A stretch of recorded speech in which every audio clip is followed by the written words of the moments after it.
That means the engine isn't going to blow up, and that means you can pin it. Gee!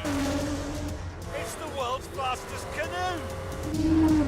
The 5-litre 12-cylinder engine produces 621 horsepower, which is modest by the standards of today's road-going hypercars. But this thing weighs just 800 kilograms. As a result, the power to weight is off the scale. Bloody hell, this is special.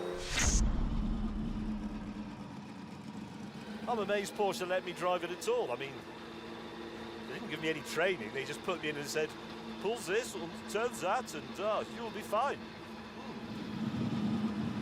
What's more amazing than that, actually, is that this car exists at all, because its gestation was, let's say, it was quite difficult.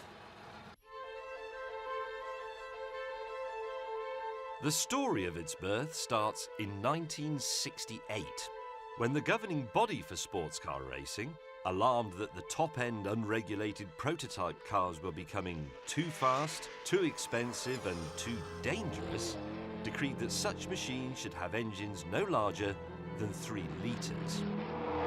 However, the governing body also said that if you could build 25 road-going versions of your racing car, that engine limit would be raised to 5 litres. Although secretly they knew that no small sports car manufacturer could actually afford to do that. They didn't think there'd be any takers.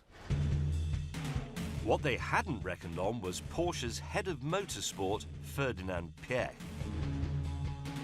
Back then, Porsche was a tiny, cash-starved outfit, nothing like the prosperous company we know today.